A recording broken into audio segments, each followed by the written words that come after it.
Ayun, nag-record kami kay Mr. Ray Magtoto. 12 songs na ni-record namin lahat. Then after noon, nakikilala ko na si Shell. So I was so excited. I called him up, sabi ko, dude, who's this bassist you met? Classmate ko sa theology. Nag-enroll ako sa UST. I think nag-start ako 20 na yata ako. Nag-start ako sa UST. Tapos sakto nun, naging kaklase ko si Rol sa Theology 1. Impression, pareho kami long hair. Nung nalaman ko rin na taga-South lang din, ayun na yun, parang sabi ko, sige. So niyaya ko siya na, Shell, meron akong demo dito, baka interested ka na kung gusto mo mag-bass. Nayaya niya ako na mag-jam sa South. Tapos nagulat ako na taga-South nga rin pala siya. Tapos yung mga members, lahat taga Las Piñas, Alabang, taga-sukat lang din ako. So, yun, we all met. It was me, Raha, Sheldon, and Rol. So we jammed for a bit, but eventually Raha had to leave. So after noon, inintroduce na ni Sheldon si Omni. Ako si Jeronimo Kitay Saroca. Kung maririnig mo yung demo, as is where is eh. The first jam namin with Omni was Las Piñas in Studio 49. Tapos, unang kanta yata na trinay namin agad yung Kahit Pa. Then, yun, parang wala nang nasabing words sila Champ nun eh. Si Champ tsaka si Rol, parang yung mukha nila nakapinta na yung yes doon sa foreheads nila. Parang gano'n. And sabi ko kay Shell, sige, kung sa tingin mo, ako yung, alam mo yun, kumpara dyan. Sige, tara, gawin natin yan kasi nagtitiwala ako sa kanya. When I met Omni, my first impression was this guy is, a seasoned veteran. Kasi back then, tumutugtog na siya sa Tropical Depression.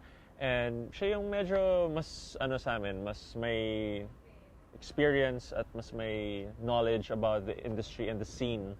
First impressions, nung tinugtog namin for the first time yung Kahit Pa, I was like, nice. So after nun, tuloy-tuloy na yun. Kasi parang na-feel namin na ready na kami tumugtog ng live. We had a demo, and then we just needed a name. I woke up one day and I told myself, we really need a cool name. A name that's, unique, a name that'll stick, a name that'll embody who we are as musicians. And then, random pa siya. Like, I would just open the dictionary and point.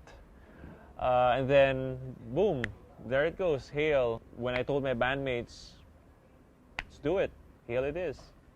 That was the start. We had our first, complete lineup for Hale.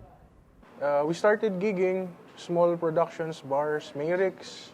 Yung time pala na yun, napasa na yung demo from the labels. Meron din mga nag-reject na labels at saka mga managers. Pero sunerte kami na merong isang naging interesado, yun nga yung EMI. Ang problema, wala pa kaming gig. Wala kaming ma-schedule na gig kasi yun nga, nare-reject din kami sa ibang pinagtatanungan namin. Na hindi pa daw, walang pangalan yung banda namin, wala kaming maihahatak na crowd siguro. Siguro naging factor din yun. After a few weeks, my dad called me, said EMI was interested. So I was like, wow, EMI, that's another big label. I am Russell Eustaquio. Francis Guevara. We used to work for EMI before. EMI is a record label. Tapos A&Rs kami doon. So ang trabaho namin doon is to look for bands, look for songs. Actually, hindi namin napansin ng una eh. Nakasama siya sa stack ng mga demos. Tapos nakita ko lang yung name ng daddy ni Champ. Tapos I decided to listen to it. Nasa 6th or 7th song na ata ako. Pangit. Ayun. Hindi. Impressed ako dahil parang ba, nasa 6th or 7th song na ako, okay pa din to ah. Hindi ko nga tinapos yung demo eh. Tinanggal ko agad yung demo, sinukbit ko ulit, tapos pinisend ko kay Kiko tsaka kay Chris na agad. Sabi ko, we have to check out this band. And gusto nila manood ng gig. Ang problema, wala kaming gig. First time ko nalaman na may banda si Champ tsaka yung Hale, nung tumawag sa akin si Champ, sabi na sa akin, bro, mayroon ka bang alam na prod or gig? Kasi parang may audition kami para sa Polystat or EMI that time. So una kong sinabi sa sarili ko, kasi banda mo o banda na minamanage mo o kaibigan mo lang? Kasi yung pala banda daw mo, banda ni Champ talaga, na siya yung vocalist. Tapos pagkababa ko ng telepono, sabi ko, parang gago yun ah. Hindi yata totoo yun. Parang ganun. Na problema kami nung manonood na yung EMI. So, naghanap lang kami na naghanap hanggang sa may napapayag kami. Sa Mayrex kami tumugtog noon. Tapos parang, ang tao lang doon, parang isang mag-boyfriend, tapos yung, yun na, yung dalawang A&R tsaka yung managing director ng EMI. So, bali yun lang yung crowd nung nanood. Nagpunta na sina Kiko and Russell from EMI na pinanood kami. And sa tanda ko yun, nagkalat lang din kami nun, yung gig na yun. Pangit yung tugtog.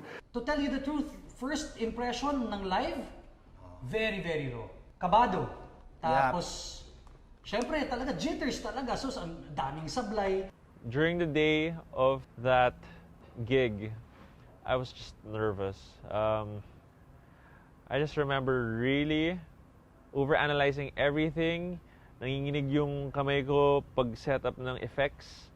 I remember screwing up big time during that gig. Medyo nagkalat din kami ng konti, pero okay naman. Natuwa pa rin yung label. Pero weirdly enough, yun, lumapit pa rin sila, nag-set sila ng meeting. And we weren't really expecting anything. And after nung meeting, kami na-surprise na parang willing sila na mag-gamble sa amin. I was just happy that it was over. And, you know, they liked us and they wanted to meet again. But I didn't know the next meeting was the contract signing. Yeah, eventually, na-feel din namin na ma-develop yung band eh. And then, that's it. We scheduled, we planned out what's gonna happen. And then they decided to put us on a compilation album first called Full Volume. Part of the strategy is, since they are a new band, so paano natin sila i-break? Oo, paano natin sila yun nga, ipapakilala sa market.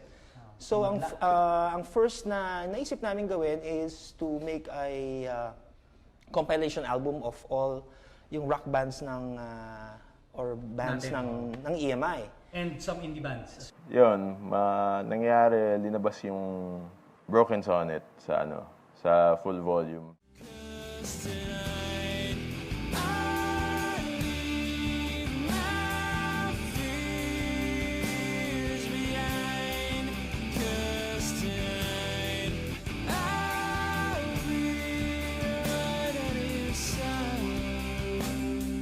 In between the Full Volume tour, we were recording. During recording, we were really nervous. Like, we met Angie Razul for the first time and we heard so much about him. First day of recording, syempre, okay, hindi ko kinakausap sila kasi ang kilala ko lang naman yung dalawang tao ng EMI. Though yung banda kasi ang babait nila eh. Basta wala pa sila, di pa nila alam kung ano yung gagawin nila, as in, basta di rin nila alam kung ano yung lugar na yun. I was really happy that he was very accommodating and very understanding. He knew that we were inexperienced and we were a young band and we needed guidance. Yung experience ko pala nung recording the album, nag-decide na yung label na ituloy na go on a full-length album. Tapos, yun nga, re-record na namin 12 songs. So after that, after Angie, we really had the best combination of engineers. We were laying in at Track Studio under the guidance of Angie Razul. and mixing was done by Freddie Marquez. When I first heard yung demo, syempre, first impression ko, okay to, kakaiba tong banda na to, iba yung tunog ngayon. Lalo na ng time na yon, sila yung medyo, iba talaga yung sound nila compared dun sa mga ibang artist na lumalabas sa kabanda. Sobrang challenging sa akin, una-una live nga. So, I decided na to accept the work. So, we really had the best people working with us. Fast forward a few weeks after, yun na, napanood ko na sila sa TV. Mga 2 weeks, 3 weeks lang. Napanood ko agad yung Broken Sonnet sa TV. And then, nagbago na yung Pilipinas.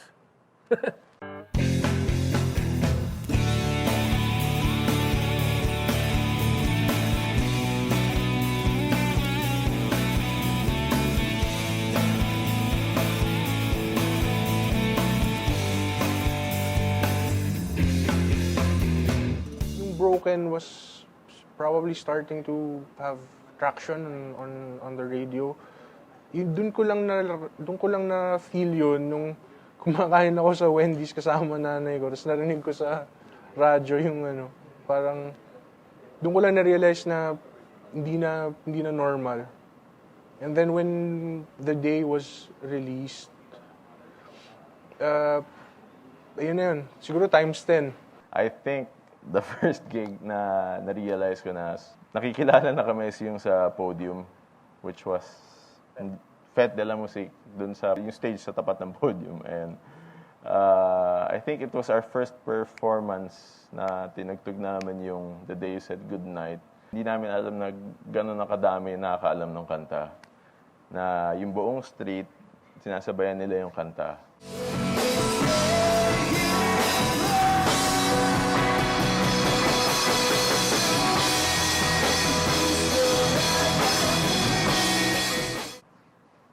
Nakakilabot. Feeling ng pagkaka-overwhelmed. Kasi parang parang okay, may gig tayo. So, ano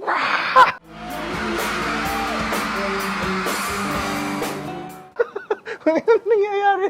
Parang ganun. Rude awakening nung lumabas yung The Day. When the album came out, we started doing our mall shows. And that's when I realized, hey, we're actually there. Alam ko may time pa na na-experience namin tumugtog na from Iloilo, fly back to Manila, then pagdating ng Manila, diretso Baguio, then Batangas right after. So ginawa namin yun ng isang araw. Hindi mo maintindihan eh. Actually, hindi ko rin maintindihan ano nangyari dun sa grupo. Parang, alam mo yun, sinasabi nga ng ibang tao, phenomenal.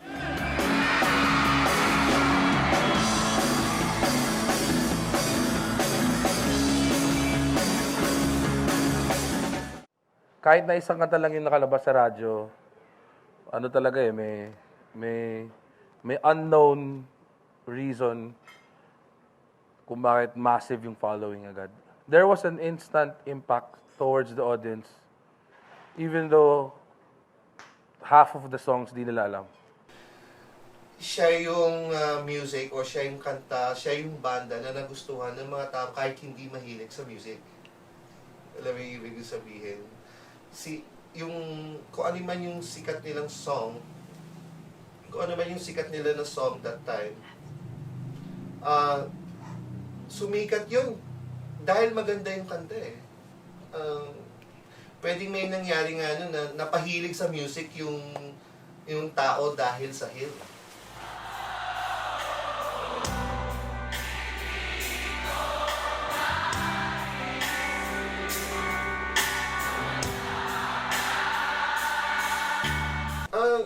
Sa akin, kung sabihin yung pagka-phenomenal, phenomenal.